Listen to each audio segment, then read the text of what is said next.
जय हिंद दोस्तों। देखिए, इंडियन कोस्ट गार्ड के पद पर जो है वो भर्ती आ चुकी है, जिसमें से दो पदों पर भर्ती होने वाली है। किन किन पदों पर भर्ती होगी? सबसे पहला जो पद है वो जनरल टूटी यानी नाविक के पद पर भर्ती होने वाली है, और दूसरा जो पद है वो यांत्रिक के पद पर भर्ती होने वाली है। यानी टोटल दो पदों पर भर्ती होने वाली है। एक होगा नाविक के पद पर और दूसरा होगा यांत्रिक के पद पर। तो चलिए इसके बारे में और अभी हम डिटेल से चर्चा करते हैं। सबसे पहले यदि हम बात करें कि इसको आवेदन कौन कर सकता है, इसको जो आवेदन कर सकता है इसको सिर्फ मेल इंडियन सिटी यानी इसको सिर्फ मेल ही अप्लाई कर सकते हैं, फीमेल इसको अप्लाई नहीं कर सकते हैं। और इसमें पोस्ट का नाम दे दिया कि पोस्ट ऑफ किसमें नाविक के पद पर भर्ती होगी, और दूसरा जो है वो यांत्रिक के पद पर भर्ती होने वाली है। इसके बाद यदि हम बात करें एजुकेशन क्वालिफिकेशन की, एजुकेशन क्वालिफिकेशन में ये कहा गया है, सबसे पहले पद का यानी नाविक के पद के बारे में बताया गया है कि कम से कम आपका जो क्लास 12 पास होना चाहिए, किसमें तो विद मैथ एंड फिजिक्स में, यानी आपका जो क्लास 12 वो साइंस में होना चाहिए। यदि आप साइंस से किए हैं, साइंस वो भी किसमें, मैथ और फिजिक्स में। यदि साइंस में आप बायो रखे हैं तो नहीं हो पाएगा। साइंस में आपका यदि मैथ है तो आप नाविक के लिए अप्लाई कर पाएंगे, नहीं तो अन्यथा आप नहीं कर पाएंगे। उसके बाद करें हम यदि हम यांत्रिक के पद पर, तो यांत्रिक के लिए क्लास 10 रखा गया है, सिर्फ और सिर्फ क्लास 10 है।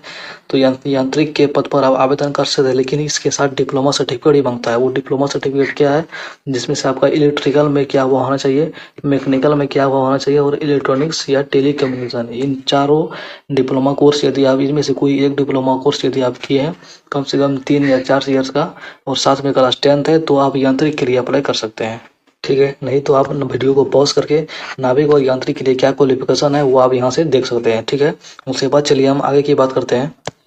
उसके बाद यदि हम बात करें वैकेंसी की, यानी वैकेंसी कितनी खाली है, पहले यदि हम बात करें इसको जोन में बांटा, यानी किन किन जोन में खाली है। सबसे पहले जो है वो नॉर्थ में निकाला गया है, जिसमें से 77 पद खाली है। उसी प्रकार वेस्ट में निकाला गया है, नॉर्थ ईस्ट में निकाला गया है, ईस्ट में है, और नॉर्थ वेस्ट में है, और अंडमान एंड निकोबार में है। इन टोटल जोन जो है इसमें से टोटल मिला के 260 खाली। और ये जो है ये नाविक के लिए है, यानी ये 260 जो पद खाली है ये नाभिक के पद पर खाली है। यानी नाभिक के पद पर टोटल जो है वो 260 पद खाली है। उसके बाद करें हम यांत्रिक की, यांत्रिक में कितना पद खाली है इसके नीचे बताया गया है यांत्रिक के बारे में। यांत्रिक में बात करें तो यांत्रिक में इसको डिप्लोमा सर्टिफिकेट में इसको बांटा गया है। सबसे पहले यदि आप यांत्रिक का पोस्ट भरेंगे, इसमें यदि आप मैकेनिकल से किए हैं तो मैकेनिकल के लिए टोटल 33 सीट खाली है। यदि आप यांत्रिक के लिए आवेदन करते हैं, इसके लिए यदि आप इलेक्ट्रिकल से डिप्लोमा किए हैं इसके लिए 18 सीट खाली है। और यदि आप इलेक्ट्रॉनिक्स में डिप्लोमा किए हैं तो इसके लिए टोटल 9 सीट खाली है। ठीक है, इसको कैटेगरी वाइज बांट दिया गया, आप जैसा हो जिसके लिए आप एलिजिबल हो उसके लिए आप अप्लाई कर सकते हैं। उसके बाद यदि हम बात करते हैं फिजिकल फिटनेस टेस्ट की, इसमें आपका जो फिजिकल लिया जाएगा वो फिजिकल में क्या क्या लिया जाएगा, तो सबसे पहले आपको जो रनिंग लिया जाएगा, कितना 1.6 किलोमीटर आपको दौड़ना होगा, यानी कंप्लीट करना होगा कितना 7 मिनट में, यानी 1.6 किलोमीटर आपको 7 मिनट में तय करना होगा। और 20 स्क्वाट अप्स लगाना होगा, यानी जिसको उठक बैठक बोलते हैं, उठक बैठक आपको 20 बार करना होगा, और 10 बार कम से कम आपको पुशअप करना होगा। ये तीनों चीज़ कंप्लीट करना होगा फिजिकल फिटनेस टेस्ट में। ठीक है, क्या क्या करना होगा, तो 1.6 किलोमीटर आपको तय करना होगा 7 मिनट में, और 20 बार आपको उठक बैठक करना है, और 10 बार आपको पुशअप लगाना है। ये आपका फिजिकल लिया जाएगा। उसके बाद इसमें ये भी कहा गया कि आपको सैलरी कितनी मिलेगी, यानी आपको वेतन कितना दिया जाएगा। सबसे पहले यदि हम बात करें नाविक यानी जनरल ड्यूटी के पद पर जो यदि आपका चयन किया जाएगा, इसमें आपको 21,700 रुपये मिलेगा, यानी आपको पे लेवल 3 का नहीं सैलरी मिलेगी। इसमें 21,700 पर मंथ दिया जाएगा। वहीं आपका यदि यांत्रिक के पद पर यदि आप चयन किए जाते हैं, इसमें आपको 29,200 रुपये सैलरी मिलेगी, जिसका पे लेवल जो है 5 का है। उसके बाद यांत्रिक में जो है वो 6200 रुपये अलग से दिए जाते हैं, जिसमें से ड्यूटी या पल्स ग्रहण, कहीं ड्यूटी चेंज हो गया हो या किस पुलिस पर दिया गया है, इसके अनुसार जो है 6200 रुपये अलग से दिए जाते हैं। ठीक है, आपको जो है नाविक के पद पर कितनी सैलरी मिलेगी, 21,700, और यांत्रिक के पद पर जो सैलरी मिलेगी वो 29,200। इसके साथ साथ ही आपको 6200 रुपया यांत्रिक में दिया जाता है, किसके लिए, ड्यूटी और पुलिस के लिए। उसके बाद कर लेते हैं एज की, जो कि रह गया था। एज में बात करें तो मिनिमम एज कम से कम 18 वर्ष होनी चाहिए, और अधिक से अधिक आपकी उम्र जो है वो 22 ईयर्स होनी चाहिए।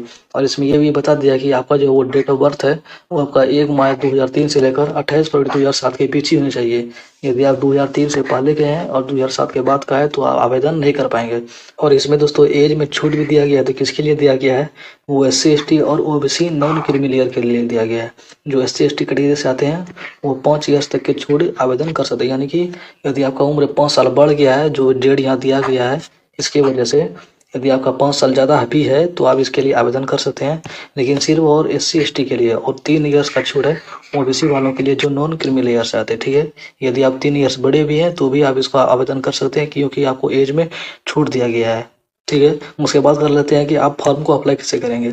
हम फॉर्म को अप्लाई कैसे करेंगे, तो फॉर्म अप्लाई करने का जो डेट है, वो डेट इसका आवेदन जो है वो स्टार्ट हो चुका है। देख सकते हैं आप, 13 जून से ही स्टार्ट आवेदन हो चुका है और अंतिम तिथि जो है वो 3 जुलाई को, यानी 13 जून से स्टार्ट हो चुका है और अंतिम तिथि 3 जुलाई तक है। तो आप इसका आवेदन जल्द से जल्द कर लें। इसका आवेदन आप कहाँ करेंगे, तो आपका जो इसका जो ऑफिशियल वेबसाइट है वो ज्वाइन इंडियन कोस्ट गार्ड, इस वेबसाइट पर आप जाएंगे तो सबसे पहले आप इन डॉक्यूमेंट को पढ़ लेंगे। ठीक है, इन डॉक्यूमेंट आपको वहाँ से ले लेंगे, मिल जाएगा।